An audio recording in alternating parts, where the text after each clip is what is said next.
Bonjour et bienvenue dans ce podcast. Je suis Marie, cofondatrice de Tantrissim, la première plateforme web exclusivement dédiée au tantra, au féminin et au masculin sacré. Plus que jamais en France, l'esprit tantra est présent. Dans les médias, les chaînes YouTube, les podcasts, les émissions radio, les rayons librairie et les discussions entre amis. Vous cherchez votre prochain stage de tantra, de féminin sacré, de masculin sacré, un massage ou un événement en lien avec le tantra? Rendez-vous sur www.tantrissim.com.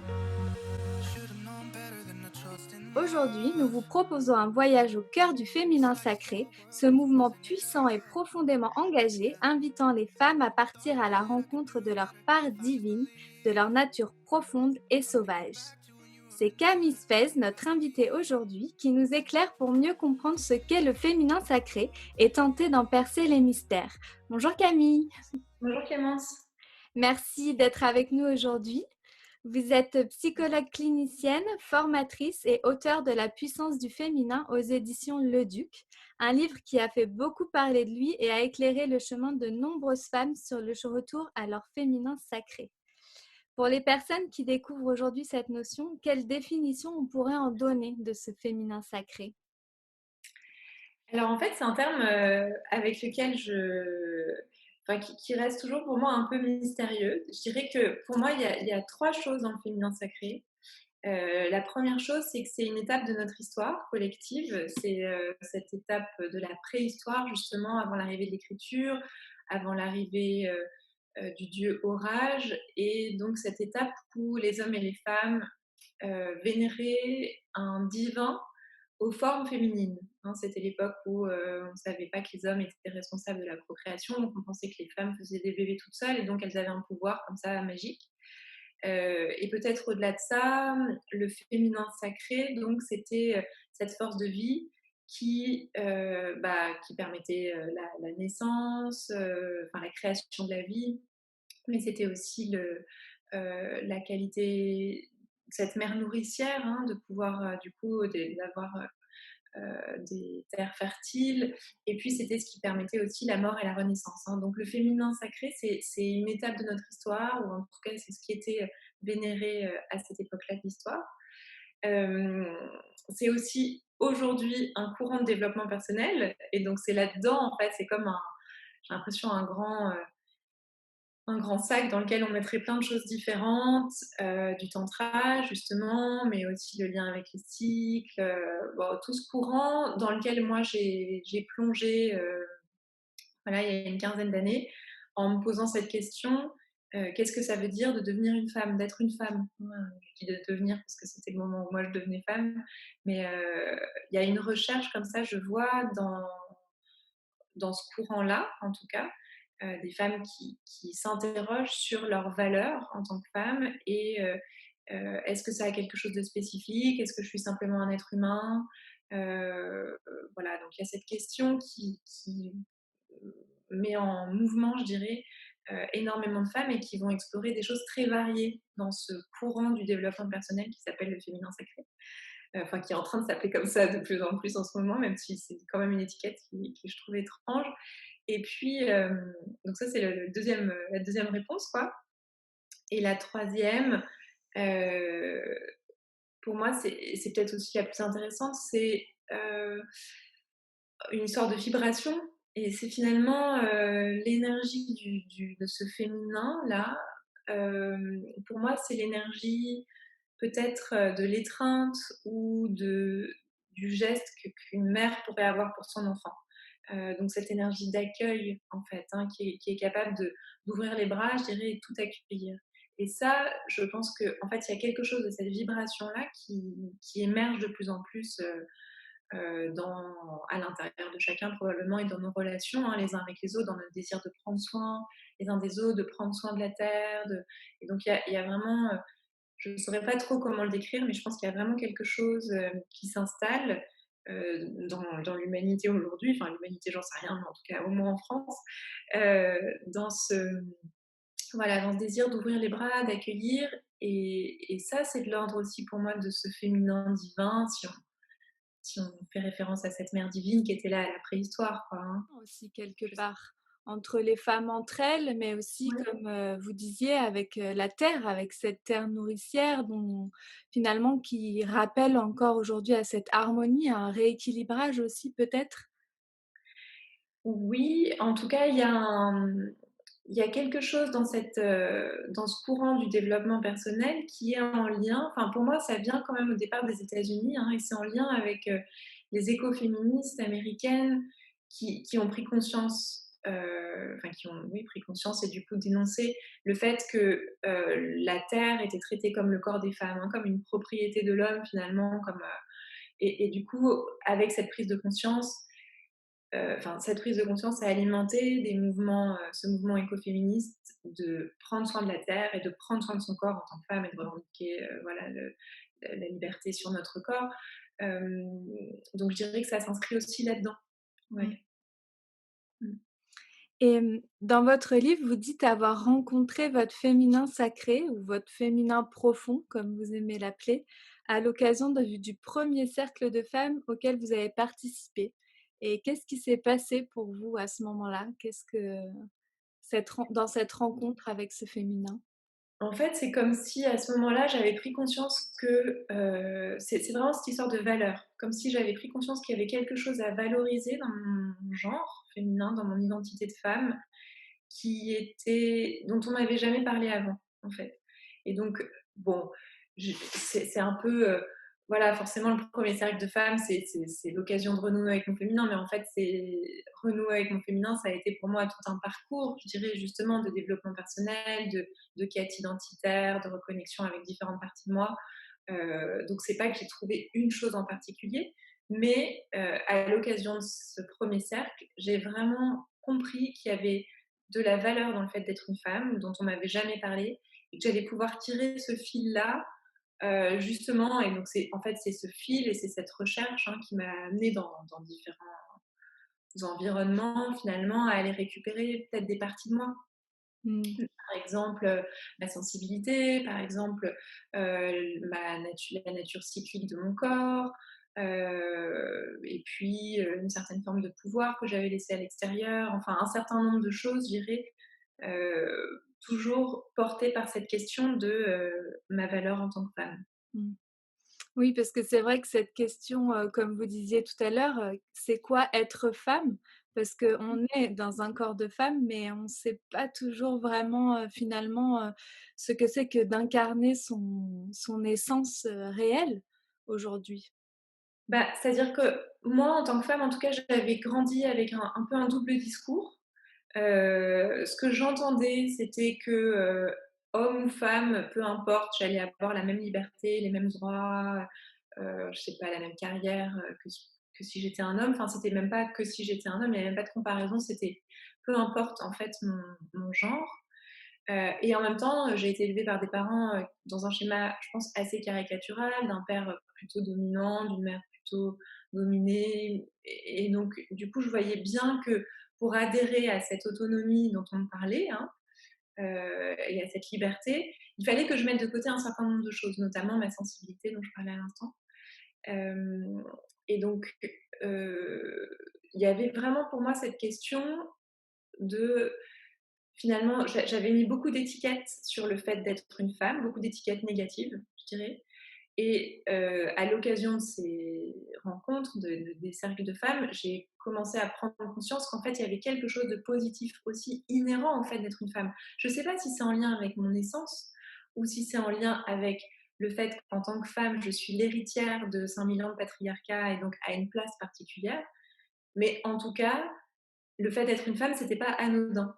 Mmh. Et donc ça m'a mis, vraiment, ça m'a mis vraiment sur cette recherche de, justement, comment retrouver mon pouvoir, parce que j'avais été, en tant qu'héritière, de 5000 ans de patriarcat, plutôt du côté des dominés, quoi. Mmh. Donc il y avait, besoin pour moi de déconstruire ce rapport de force, de déconstruire la notion de pouvoir et de puissance et de domination pour, pouvoir construire la mienne, quoi.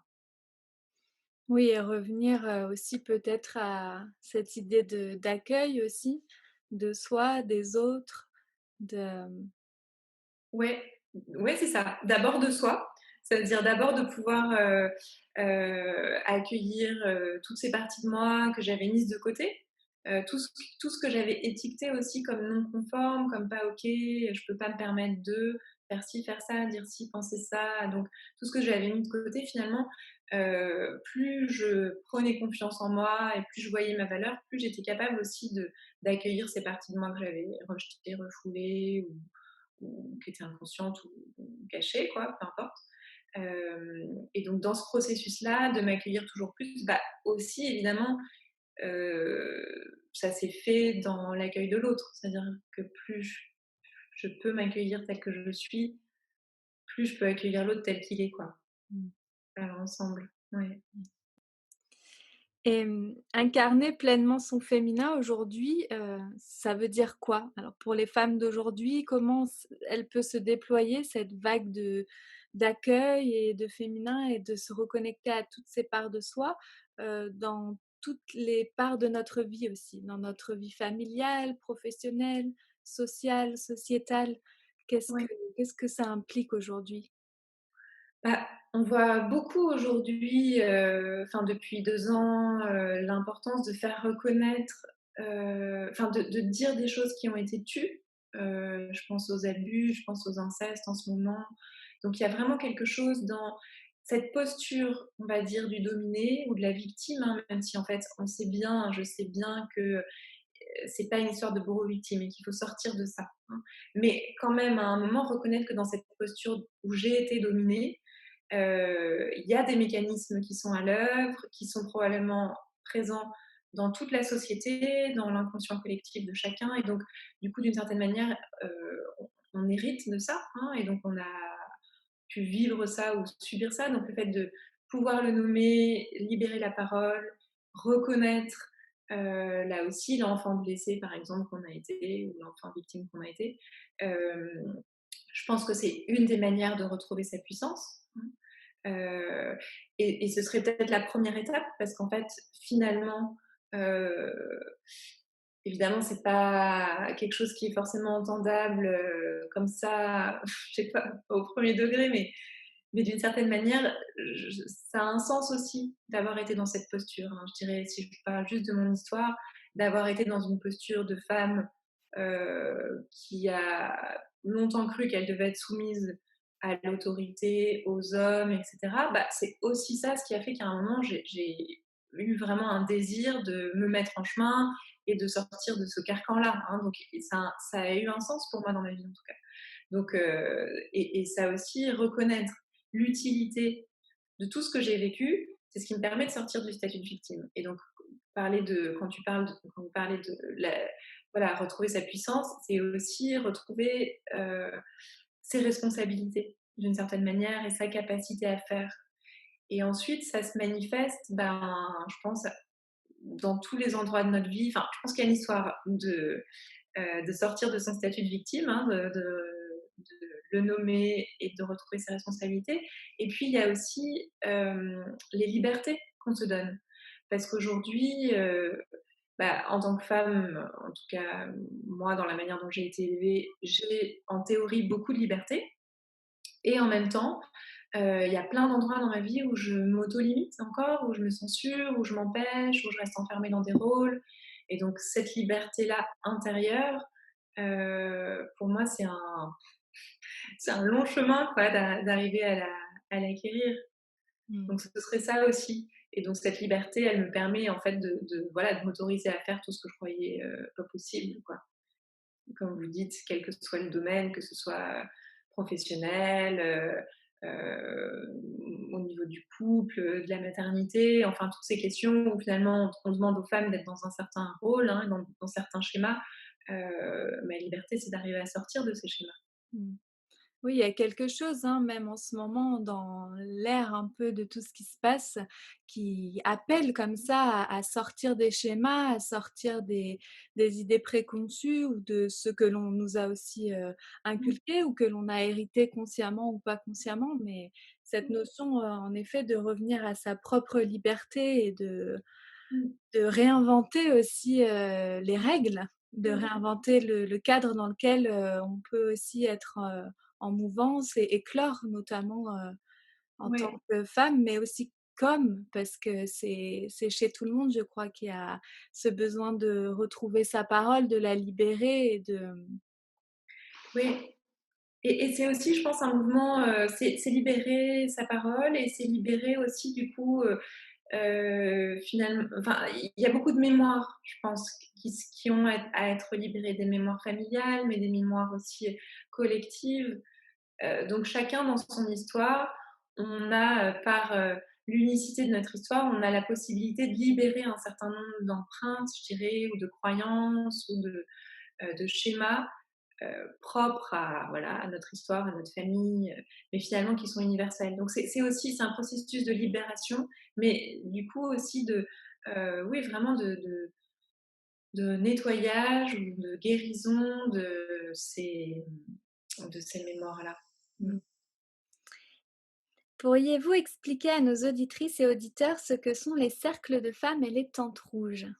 Et où elle s'appuie dans ce livre sur des recherches archéologiques, hein, qui ont montré que dans l'Antiquité, enfin, et même peut-être avant, on a retrouvé en Turquie, par exemple, je crois que les sites, ils datent de -3 ou -4000 avant Jésus-Christ. On a retrouvé vraiment des huttes de menstruation, des endroits où les femmes se retrouvaient quand elles avaient leurs règles.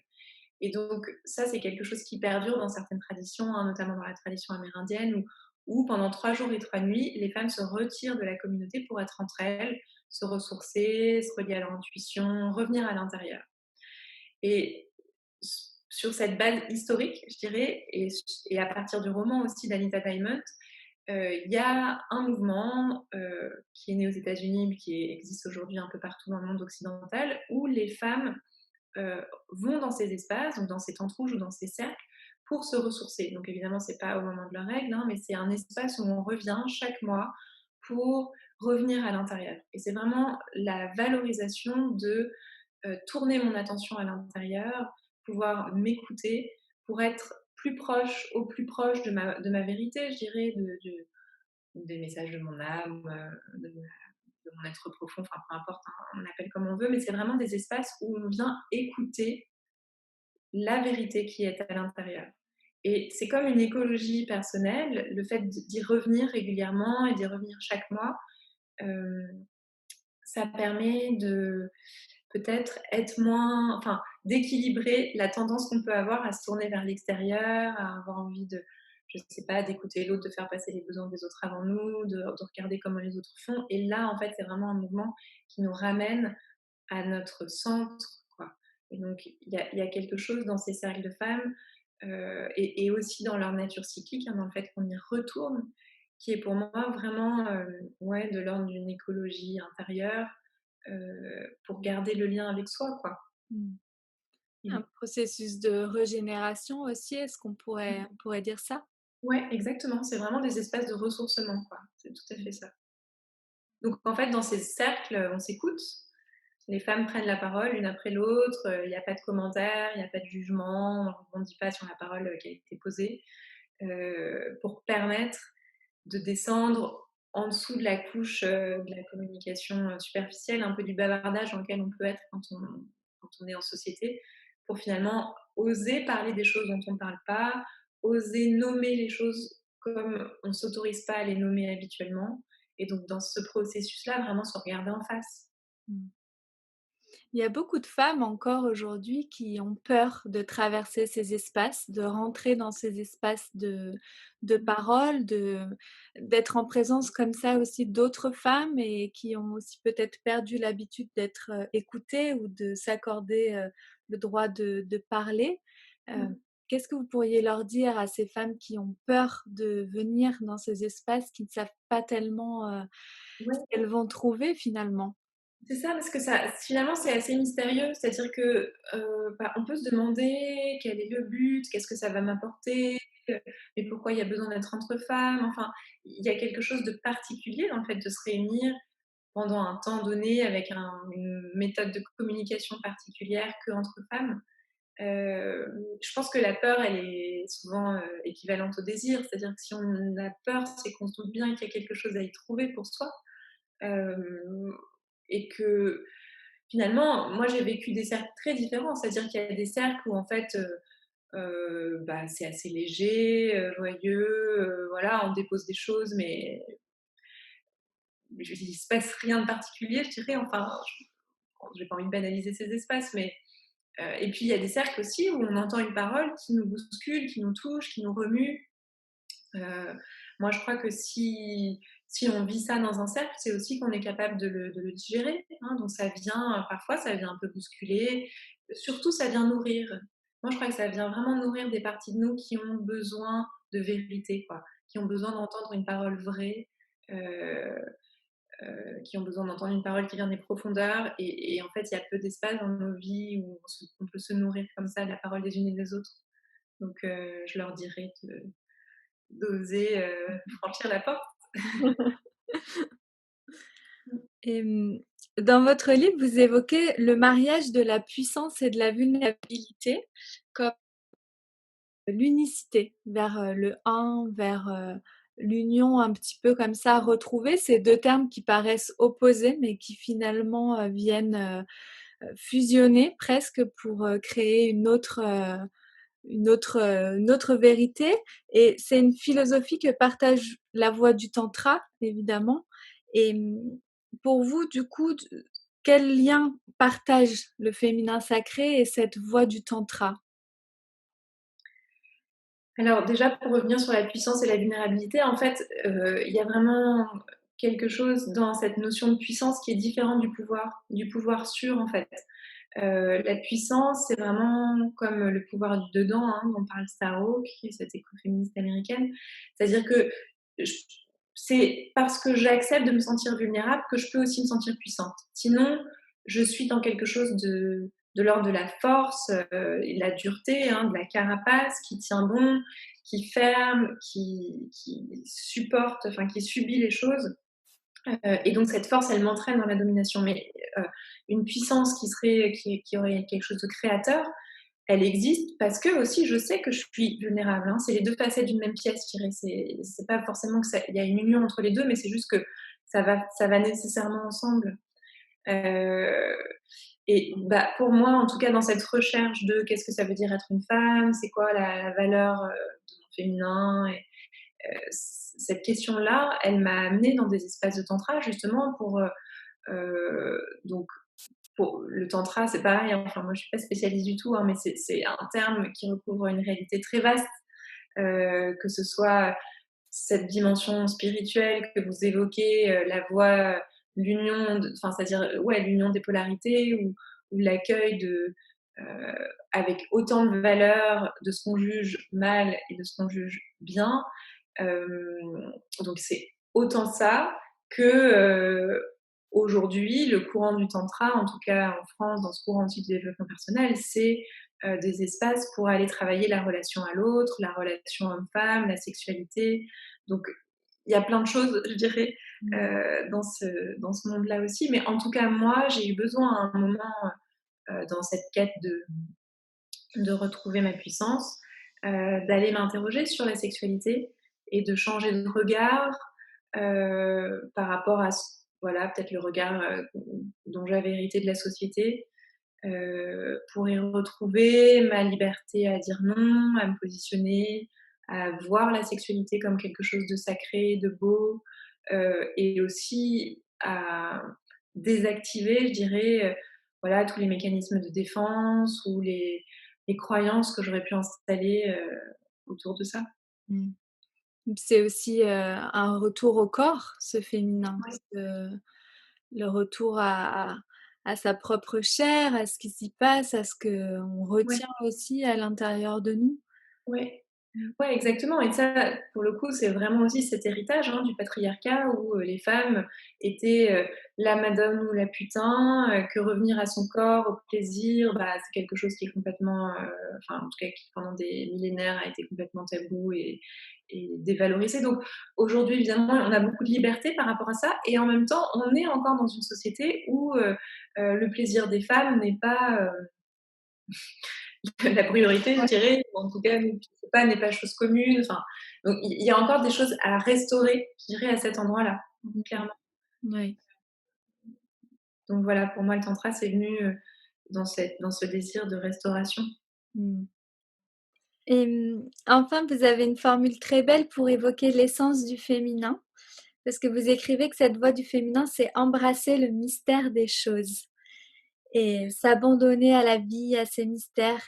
Et justement, aujourd'hui, avec un peu enfin, pas la société, mais l'état dans lequel le monde est plongé aujourd'hui, avec la crise sanitaire, avec tout ce qui s'y passe, le fait qu'on soit coupé des liens, des relations, quels conseils on pourrait donner à ces personnes qui nous écoutent? Comment embrasser finalement ce mystère et cette voix du féminin dans une situation inédite et mystérieuse telle qu'elle est vécue aussi aujourd'hui pour nous tous? Ouais. Alors cette phrase, la phrase, elle vient en fait d'Annick de Souzenel. Je vais le redire ici. Elle dit: «Aller à la rencontre du féminin, c'est aller à la rencontre du mystère des choses». Et elle parle vraiment du féminin de l'être. C'est-à-dire que c'est plus tout à fait ce dont on est en train de parler là, jusqu'à maintenant, cette question, de ma valeur en tant que femme. C'est plutôt le féminin, c'est cette polarité à l'intérieur de nous que hommes et femmes nous avons, qui nous ouvre au mystère. Donc c'est cette capacité qu'on a à s'ouvrir au mystère. Et c'est ça qui m'intéresse le plus, aujourd'hui, en tout cas peut-être dans ma recherche, de ce que c'est que le féminin. Hem, Comment, et donc ça c'est aussi des mots de Christiane Singer, hein, comment on livre passage à quelque chose qui est plus grand que nous, comment on se laisse traverser.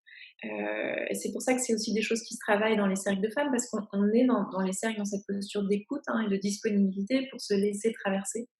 Je crois que c'est une ressource qu'on apprend tous à développer finalement, dans ce temps-là où, bah, c'est tellement dur de se projeter, on ne sait pas de quoi demain sera fait, on sait qu'on a besoin de reconstruire le monde, mais on ne sait pas comment, à partir de quoi, et cetera. Donc c'est plus, ce féminin, il vient ouvrir quelque chose à l'intérieur qui nous rend disponibles, en fait. C'est-à-dire que c'est plus moi qui dois, par mes efforts, par ma volonté, trouver une idée, faire quelque chose, fournir, l'énergie qu'il faut. Ça se passe, je sais pas si ça se passe en parallèle ou en amont ou à côté. En tout cas, c'est, l'attention que je vais porter à me laisser traverser. Et c'est vraiment comme une pratique, je dirais, hein, mais la méditation, c'est complètement quelque chose qui nous accompagne vers ça, c'est-à-dire laisser de la place, se laisser surprendre, heu, sentir qu'on peut initier le mouvement, mais qu'en même temps, on n'a pas les commandes sur tout. Hem Se laisser guider par les signes, donc évidemment à l'extrême, si on est que dans cette posture de disponibilité, bah, on se laisse un peu balloter par les flots, hein. C'est pas non plus à propos d'être que, disponible à ce qui se passe et tout est bien, tout est juste, non, pas du tout. Je me positionne, mais à chaque instant, je dirais à chaque fois qu'il se passe quelque chose, je vais, rectifier, ajuster, me positionner différemment, et donc du coup, il y a une forme de co-création qui se fait avec ce qui me dépasse, en fait. Je suis plus moi tout seul à décider des choses, et à m'épuiser à essayer de mettre en œuvre quelque chose qui, par exemple, ne pourrait pas fonctionner. Je je reconnais avec humilité qu'en fait, il y a quelque chose de bien plus grand que nous, d'ailleurs dans cette crise aussi. C'est-à-dire que bien sûr, les vaccins vont nous faire du bien, tout ça, mais on va trouver des nouvelles manières de fonctionner ensemble, et donc du coup, on va reconstruire le monde. Mais heu parfois, je me dis qu'il y a encore beaucoup d'ego là-dedans, c'est-à-dire qu'en fait, heu, il y a probablement, enfin, en tout cas, ça, c'est vraiment ma croyance, hein, que je ne demande pas qu'elle soit partagée, mais je crois qu'il y a quand même probablement beaucoup de forces qui sont à l'œuvre, qui vont nous pousser dans une direction ou dans une autre, et qu'on est là aussi pour écouter ce soutien qui est là, peut-être on peut dire de l'invisible, du mystère, de ce qui me dépasse, pour faire avec, et pas croire que ça doit venir de moi, quoi. Il y a quelque chose un peu comme ça, je pense. Oui, il y a presque un soulagement aussi de se dire qu'on peut relâcher et finalement, en Ouais, effet, co-créer avec, des choses que l'on voit pas forcément avec les yeux, mais que l'on peut aussi, ressentir, pressentir ouais, et que l'on peut comme ça, tisser quelque chose de nouveau en étant à la fois acteur, actrice, mais aussi, ouais, de se dire: «Bon, je» ça invite aussi une plus grande peut-être curiosité ouais, au chemin qui s'ouvre pour ouais. soi et collectivement. D'ailleurs, on a bien vu, pendant le 1er confinement, il y a beaucoup de gens qui ont finalement pris des décisions de changement de vie. bon, voilà, pour moi, c'est aussi, dans ce temps où tout s'arrête, où j'arrête de courir, je me rends compte qu'il y a des choses qui vont pas. Donc, c'est pas plus compliqué que ça, en fait, hein. C'est vraiment être à l'écoute de tout d'un coup, un désir qui émerge. Il est à l'intérieur de moi, mais il vient peut-être pas que de moi, quoi.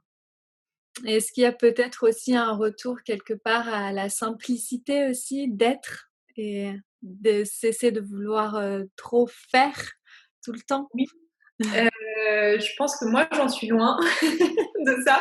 Je sais pas si on y est encore, collectivement, mais en tout cas, je suis sûre que plus moi je m'ouvre à cette disponibilité, plus je suis capable d'être dans l'être, quoi. Ça, c'est sûr. Après, j'ai l'impression, en tout cas pour moi, que c'est encore, je suis encore beaucoup dans le faire et dans mais ce serait, ouais, comme un phare d'aller vers cette simplicité, ouais. Et est-ce que vous auriez un dernier message à faire passer à nos auditeurs pour clôturer ce podcast? Peut-être simplement de continuer à se mettre à l'écoute, quoi.